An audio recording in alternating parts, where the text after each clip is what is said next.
drove it up alongside, didn't overbrake, didn't lock a wheel, left his rival some space, still had an option across the inside curve, and a beautiful move there from Button. So Vettel extending his advantage, but not by as much you would think as Ferrari would have liked on that last lap by 0.2 of a second. 1.5 seconds is the gap between the leading two. Kimi Raikkonen 1.3 seconds further back from Nico Rosberg. Then comes Ricciardo, then comes Verstappen and Sainz and Hamilton, who's still running in 7th place. Massa, Grosjean, Hülkenberg, Bottas and Palmer come next. Palmer running in 12th. Has to be said, Grosjean, who hadn't pitted, was the one who really benefited from that red flag situation. So he got a free pit stop and never lost position. So he's in a good spot there. But Rosberg only 2/10 slower, in fact just under 2/10 slower than Vettel.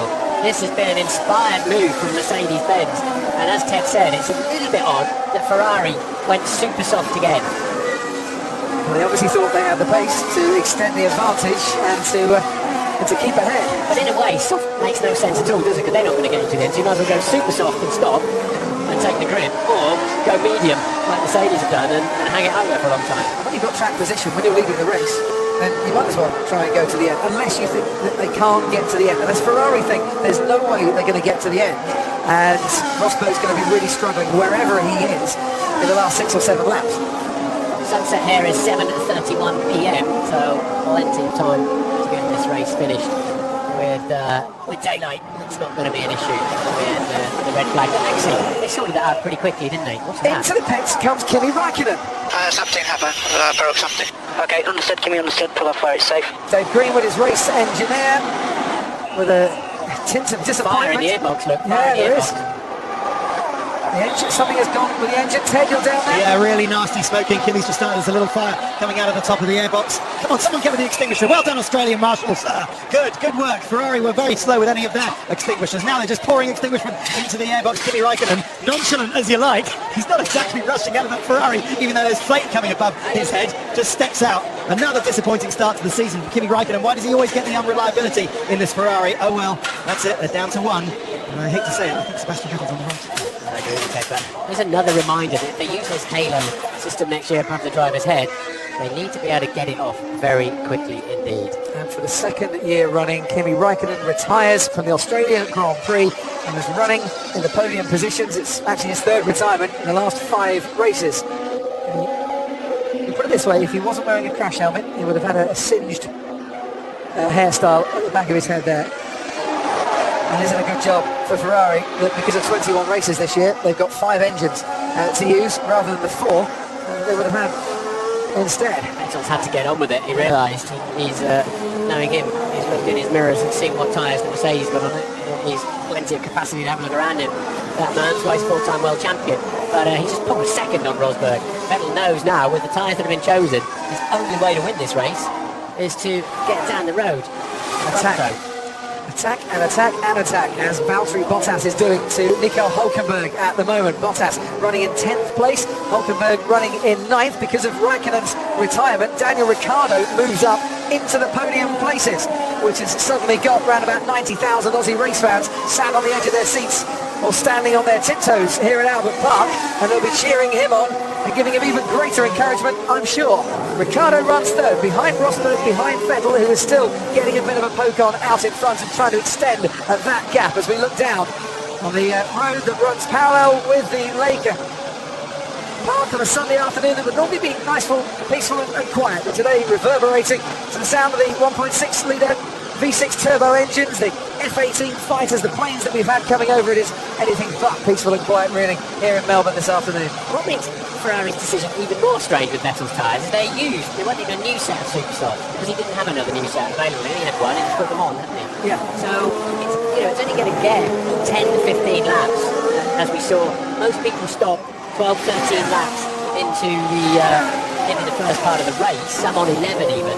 So Vettel on those used tyres, how far is he really going to get before he has to come in? And that means it's going to put him back in quite a squabble, 5th, 6th, I'd imagine. Depends just how much pace he can show meanwhile. He will want to be at least ahead of Lewis Hamilton.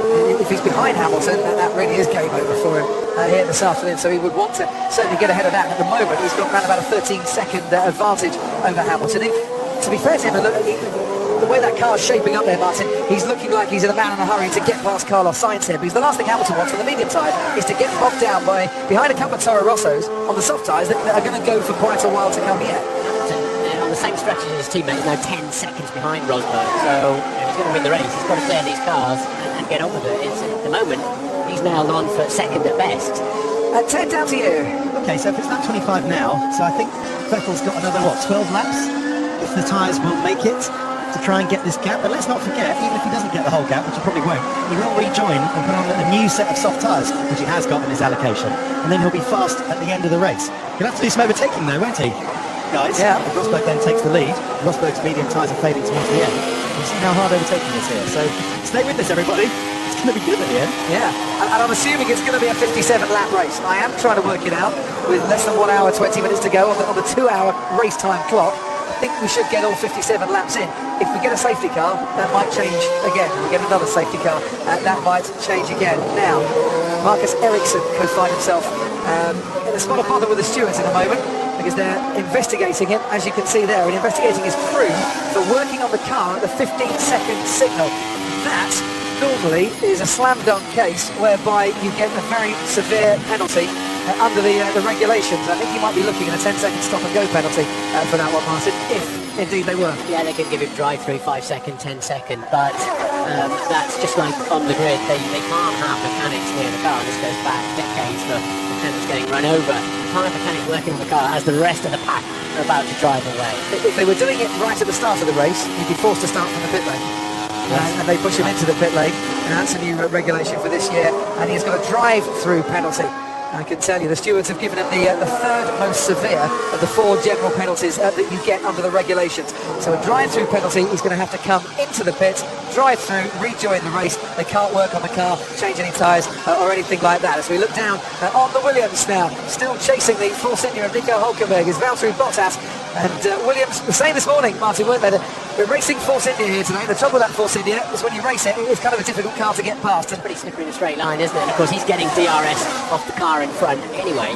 And that's a problem Lewis Hamilton's got in trying to get past Carlos Sainz. His Sainz is getting DRS help from Verstappen from time to time in front of him. So it's pretty much status quo. But yeah, it's going to cost Ericsson about 20 seconds then to pop through the pits at 40 kilometres per hour. In total, 24 if you stop for service, and which is not allowed to do, as you rightly point out. But Rosberg is keeping hold of Vettel. Vettel, in fact, has just done a 1:31.7, which is a poor lap time for him compared to what he needs to be doing. And Ferrari looking like they've made a mistake. Thrown it away, but that's based on the assumption, of course, that we don't get any safety cars, we don't get any interventions, and those medium compound tyres will go to the end of the race. And we're all assuming that because it absolutely shut it down here in Melbourne on Friday. We didn't get any medium compound tyre running in. And for once, I'm quite glad that it rained. But it's quite nice to say that we don't know what's going to happen. 3 seconds, the difference between Vettel and Rosberg at the end of lap 27. Ricciardo, 7.3 seconds behind, maintaining that third place ahead of Max Verstappen. And we could be on for a very, very popular third place podium here for Daniel Ricciardo, who's obviously been on the podium here before, but he had it snatched away from him. Would dearly love to go home from his home Grand Prix with something for the trophy cabinet, be it Milton Keynes or whether he's allowed to keep it in his own flat, I'm not sure. A year or two back, since we had these new power units, a Mercedes would have breezed through the pack. It means we've been making the DRS that he's got there now, so the competition is catching up, which is a very nice thing to have to say. Verstappen and Sainz looking good for Toro Rosso at the moment in 4th and in 5th. Hamilton's still behind them in 6th place. Massa running his own race pretty much in 7th. Worth pointing out once again, Romain Grosjean is running in 8th place. He benefited from the red flag after Fernando Alonso and Esteban Gutierrez came together. He hadn't pitted at that stage. He was running as long as he possibly could. So in effect, he got a free pit stop and never lost track position. And it's worth pointing out as well that Toyota were the last new constructor, brand new constructor, to score on their debut appearance. It was Mika Salo, finished 6th in 2002. And yes, I know that Brawn did it, and yes, I know that Red Bull did it, but they kind of took over from other constructors. Haas have come in brand new, straight out of the box, and not taken over an existing team. So for this one, I'm not going to count Red Bull, and I'm not going to count Brawn. Is that fair? It's up to you. it's your game, your rules you're playing. So Yeah, Grosjean started on a new set of mediums as well, and his pace is such that with reliability, he looks like he ought to be able to stay somewhere near the tail end of the points as well. But we're only just over half distance when we get to, we're on the 29th lap. So when we get to the end of this lap, we've just passed half distance. Luckily, the red flag didn't actually mess anything up too much, did it? Maybe we lost Raikkonen through reliability. It certainly is. And sometimes, you know, cars having to stop mid-race and then do another safety car restart. You get gremlins like that. They don't really like cooling down. They're being fired up again sometimes. If there's a weakness, it's that kind of scenario often shows it up with a racing car. So we talked about Romain Grosjean, first race in Formula One without assistance and company from the team at Enstone in their various guises. This is the scrap behind him, Sergio Perez and Jenson Button for 12th and 13th, and we saw the approach to turn 13 and we see the exit with Perez on the inside getting past Jenson Button in his 285th Grand Prix here this afternoon. That man there, Rio Haryanto, ending early his first ever Grand Prix. Danny Kvyat, Fernando Alonso, Esteban Gutierrez and Kimi Raikkonen also out of this race. We have 17 of the 22 still running. We're talking about Romain Grosjean. He's pretty soon going to have Nico Hülkenberg, and he's going to have the man behind him, Valtteri Bottas, for very close company. Perez trying to catch Palmer for 11th as well on the previous lap, only by about a third of a second. I tell you what though, Palmer, in that Renault, lapping, very similar lap time to the two Mercedes-powered Williams and Force India. There's not a huge amount of difference in their lap times. Decent race, they're a couple of seconds, 1.7 off the leaders, but we'll keep a close eye now on Vettel's time. If he had to pit now, he would come out behind Hamilton and around Felipe Massa, is where this man's teammate, Bottas down in 10, Massa 7, but Vettel has got to go quite a lot further yet to make sure he comes out. Is it going to be ahead of Hamilton? Right, because Hamilton's being held up, and he's got to get himself in front of Verstappen and Sainz, and therefore that means Hamilton too. He'd be behind Lewis Hamilton at the moment. It's Felipe Massa, there's that gap there, but they need Ferrari more pace from Sebastian Vettel. On that last lap, Rosberg was actually faster. So on lap 30, Rosberg was a couple of tenths faster. A big lock up there from Romain Grosjean. Maybe starting to struggle a bit, but he's on the medium compound tyre. He's trying to go to the end of this race on those mediums, which is an absolute nonsensical, not an absolute sensible decision by the Haas team. Their chief strategist, Ruth Bonscombe, to get him to the end of the race without a further pit stop. Jenson Button is not going to go to the end of the race without a further pit stop, and he's the first then, Martin, of these super soft tyre runners to be coming in. Looking at the condition of the tyres, you can see why. Medium tyres going on for JB. Yeah, and they were new when he had the restart. Yeah. I understand that those tyres for Button, you had the rate, yeah, it would have been new because he had two sets available at the start of the race. So Button having to come in. You don't know the state of Sebastian Vettel's tyres at the moment. We can see the medium compound tyre there on Lewis Hamilton's Mercedes. Vettel's lost 4 tenths on this lap to Rosberg in the first two sectors. Oh, that's covered the inside off properly, hasn't it? They're costing themselves a lot of time, but you are allowed to move once like that, as long as... Guys, we need to stop. Oh, Carlos Sainz in trouble here. He's coming into the pits to the relief of Lewis Hamilton, I'm sure. Carlos Sainz saying we need to stop, and I assume that's for just a tyre change and not a problem with the car. And Vettel's got to do the same anytime soon. That's released Hamilton a treat, hasn't it? Vettel has to start thinking about the same move. Ferrari will be trying to work out the gaps. But you are allowed to cover the line like that once, providing there's no part of the competitor's front wing anywhere near your rear tyre. But that was quite brutal up the inside of turn 13 there. Carlos Sainz in front of Lewis Hamilton. And that really has cost Carlos Sainz, hasn't it? He's come out behind now Sergio Perez. Perez was running down in 12th place. So he's dropped back an awful lot there, Carlos Sainz. The soft tyre not working. The track temperature continuing to go down. They're all going onto the medium compound tyre. It's got a better working range maybe for these conditions. This track temperature brings alive the medium compound tyre, which is why Mercedes ran it, I assume knowing what the track temperature was going to be and what was going to be happening. Ted, down to you. You might not realise it, everyone, but Rosberg is winning this race at the moment.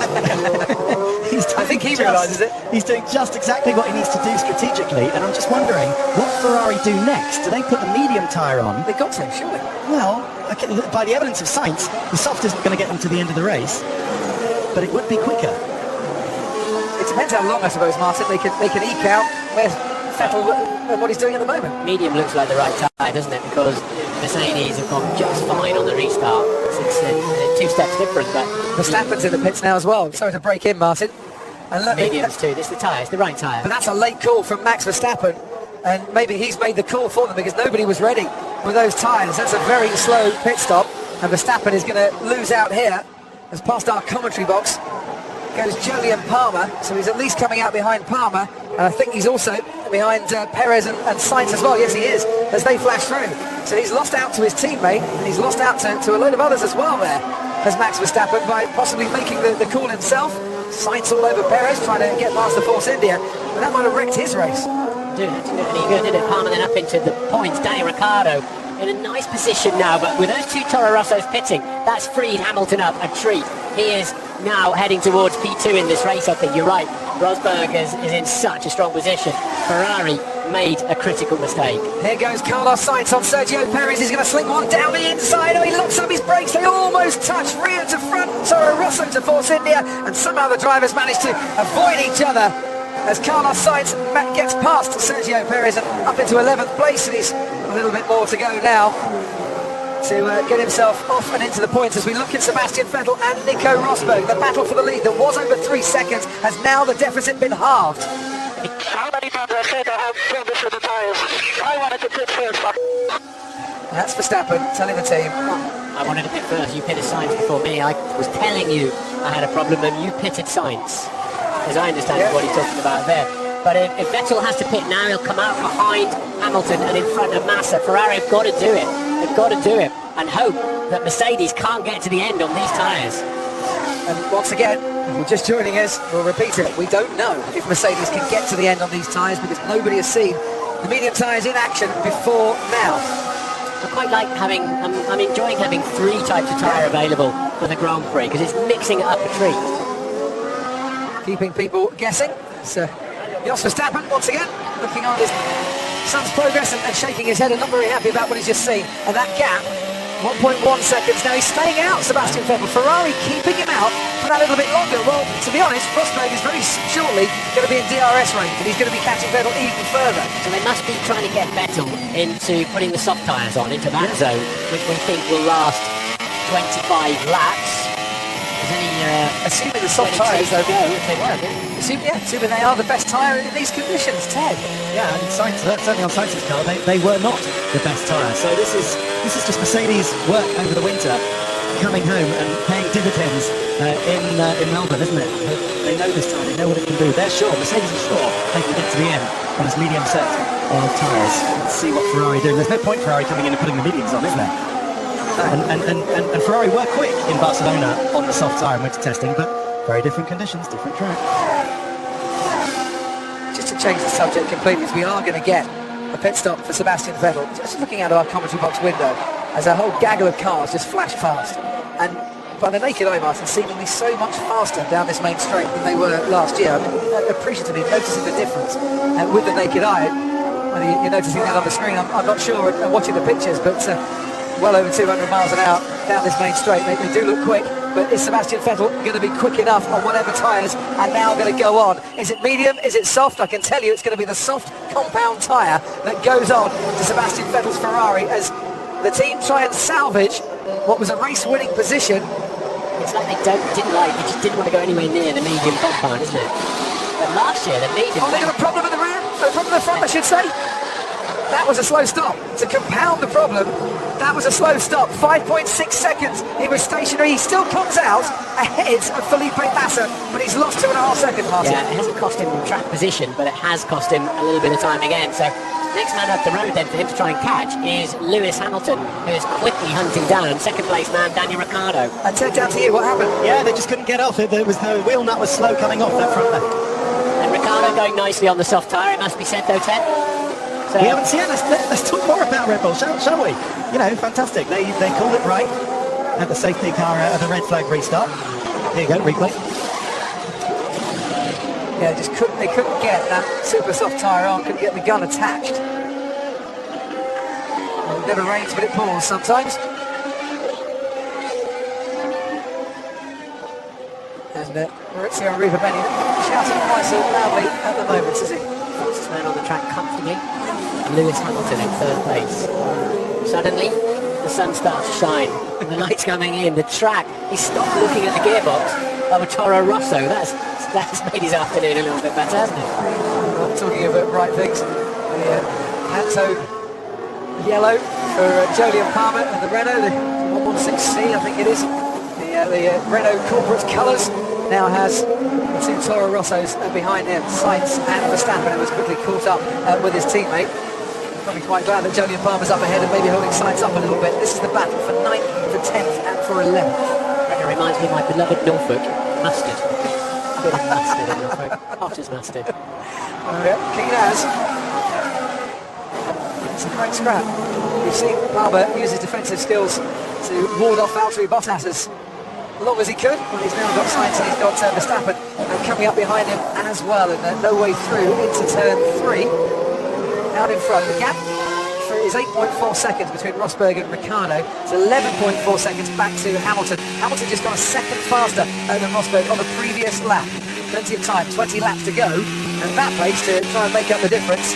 If Hamilton can get past Ricciardo quite easily, he can still have a scrap for the lead at the end. As for Sebastian Vettel, his lap times just about half a second quicker than Lewis Hamilton through the first 2 sectors of what is lap 38 of 57. The Australian Grand Prix here in Melbourne, past halfway distance.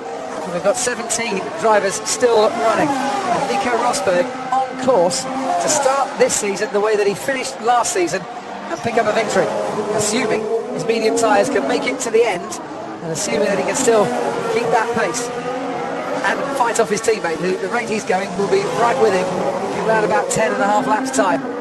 Down the main straight, Palmer in 9th place in his racing debut, still has Carlos Sainz right behind him. Sainz now picks up the toe, gets into the slipstream, wants that Ferrari power to accelerate it down the straight, wants to get down the inside, wants that little bit more pace, hasn't got it. Renault power keeping ahead of Ferrari power still. Palmer's tyres went on, of course, lap 18 for the safety car, and these two boys are... I tried to get past. Yes.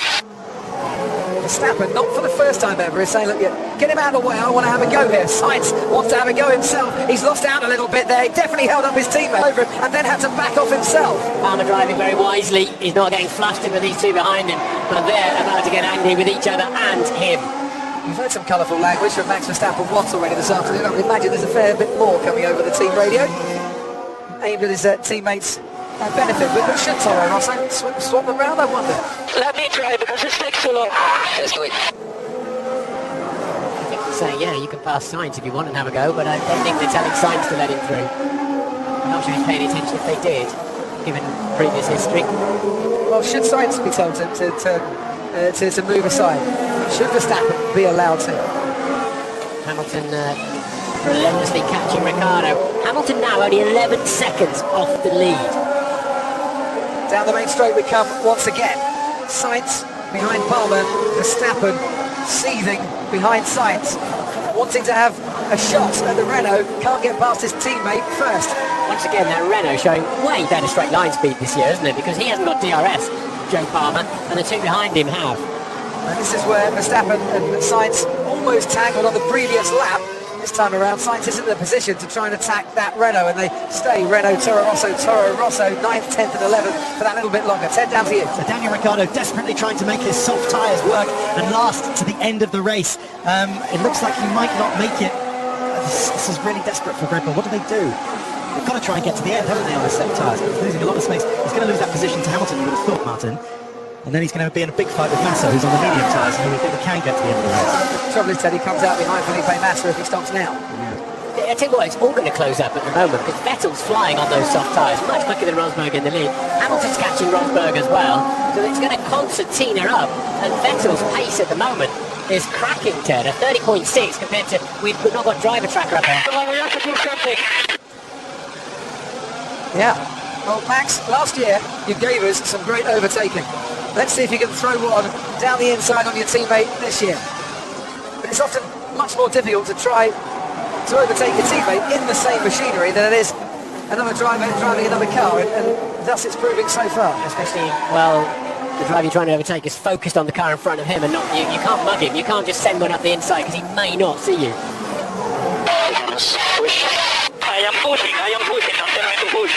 Yes, otherwise we will swap next lap. Okay, so now we're trying to overtake forward. Marcus Ericsson. The racing car's going slow on that part of the track as it behind fast left-hander. That's better. Fernando Alonso smiling. Speaking Italian. It's a proper crash. You've got to respect somebody who has a proper crash. There's Marcus Ericsson again. Problems with this engine or gearbox. Certainly sounded mechanical, didn't it? If you were Toro Rosso, you've got Franz Tost now. Do you want... And is he having a go? Verstappen is having a go. Sainz locks up once again. Having problems maybe with his tyres there, but that's a massive lock-up under pressure from Max Verstappen. Did the pressure induce then the lock-up? Sainz is not going to yield, is he? He's not interested. Not interested at all. Well, I don't think he should. This squabble between these two emerging stars in Formula 1 is going to be like Hamilton-Rosberg, isn't it? And probably even more intense, actually. If you were the Toro Rosso team boss, would you be asking Sainz to move aside? They've told him, really, haven't they? Yeah. Push, or we're going to swap. Whether he understood that exactly, I don't know. Well, he said he's pushing. He said he's pushing, but I don't know whether he caught the swap bit. He was busy, but... Meanwhile, as we watch the battle for 9th, 10th and 11th, and that is Franz Tost shaking his head and wondering what did I do to deserve these two precocious young talents, if I listen to a word I say. Lewis Hamilton is within DRS range of Daniel Ricciardo, and now Sebastian Vettel is less than 7 seconds behind Lewis Hamilton and lapping 7/10 quicker on the previous lap, and Nico Rosberg out in front has a pretty much 10-second gap between himself and Ricciardo. Hamilton with DRS